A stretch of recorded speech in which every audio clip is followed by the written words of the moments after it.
Hotel ഉടമ ഹിന്ദു ആണെന്ന് ഉറപ്പുവരുത്താൻ പാന്റ് അഴിച്ച് പരിശോധിക്കുക. കാർ ഇടിച്ചു എന്നാരോപിച്ച് ഡ്രൈവറെ മർദ്ദിച്ചവശനാക്കുക.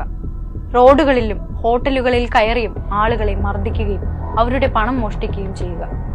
മുസ്ലിം കച്ചവട സ്ഥാപനങ്ങൾ ബഹിഷ്കരിക്കാൻ ആഹ്വാനം ചെയ്യുക. കാവഡ് യാത്ര പുരോഗമിക്കുന്നത് ഇങ്ങനെ.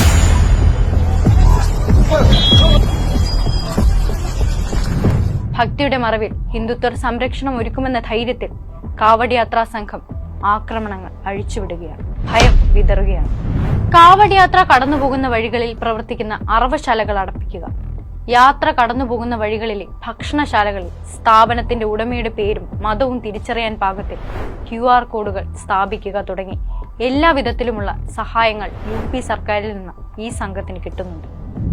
സംഘത്തിലെ ഒരു ഭക്തനെ കാർ ഇടിച്ചുവെന്നാരോപിച്ച് കാർ ഡ്രൈവറെ ഈ സംഘം കൂട്ടമായി ആക്രമിച്ച് പരിക്കേൽപ്പിച്ച സംഭവം ഉണ്ടായത് ഏതാനും ആഴ്ചകൾക്ക് മുമ്പാണ്. സംഘം കാർ തല്ലി തകർക്കുകയും ചെയ്തു. ജൂൺ 28-ന് മുസാഫിർ നഗറിലെ പണ്ഡിറ്റ്ജി ദാബയിൽ ഭക്ഷണം കഴിക്കാൻ കയറിയ ഒരു കൂട്ടം ഭക്തർ ഹോട്ടൽ ജീവനക്കാരുടെ മതം പരിശോധിക്കാൻ, അവർ ഹിന്ദുക്കളാണെന്ന് ഉറപ്പുവരുത്താൻ പാന്റ് അഴിച്ച് പരിശോധിക്കുകയാണ് ചെയ്തത്. ഭക്ഷണത്തിൽ പച്ചമുളക് കണ്ടു എന്നാരോപിച്ച് ഒരു ഭക്ഷണശാല തല്ലി തകർത്തു. അവിടുത്തെ സാധനങ്ങൾ നശിപ്പിച്ചു. സദനാദേവി എന്ന കടയുടമയുടെ ഹോട്ടൽ ആക്രമികൾ ഹൈന്ദവ നാമത്തിലുള്ള മുസ്ലിം ഹോട്ടലാണെന്ന് പറഞ്ഞ് അടിച്ചു തകർത്തു. ഹോട്ടൽ ജീവനക്കാരന്റെ കാൽ തല്ലി ഒടിച്ചു. ഉത്തരാഖണ്ഡിൽ ഭക്ഷണത്തിൽ ഉള്ളി ചേർത്തു എന്നതായിരുന്നു കുറ്റം. സംഘം കടയുടമയ്ക്ക് പണം നൽകിയില്ല എന്ന് മാത്രമല്ല, ഉടമയുടെ പണം മോഷ്ടിക്കുകയും ചെയ്തു. അതിന് പോലീസ് അറസ്റ്റ് ചെയ്തത് കടയുടമയെ.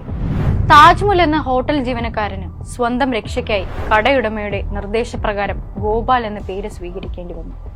3 മാസത്തോളം അയാൾ അതേ പേരിൽ ജോലി ചെയ്യേണ്ടി വന്നു. ഇത് മനസ്സിലാക്കിയാണ് ഹിന്ദുത്വർ ഇയാളുടെ പാന്റ് അഴിച്ച് പരിശോധിച്ച് മർദ്ദിച്ചത്.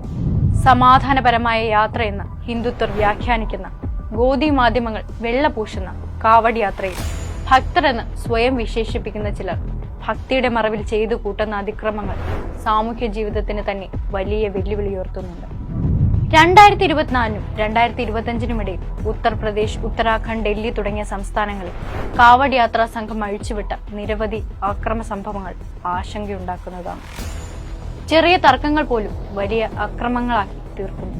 വാഹനങ്ങൾ തടഞ്ഞു നിർത്താനും തല്ലി തകർക്കാനും അധികാരമുണ്ടെന്ന തരത്തിലുള്ള ഇവരുടെ പെരുമാറ്റത്തിന് സർക്കാർ തന്നെ കുടപിടിക്കുന്നുമുണ്ട്.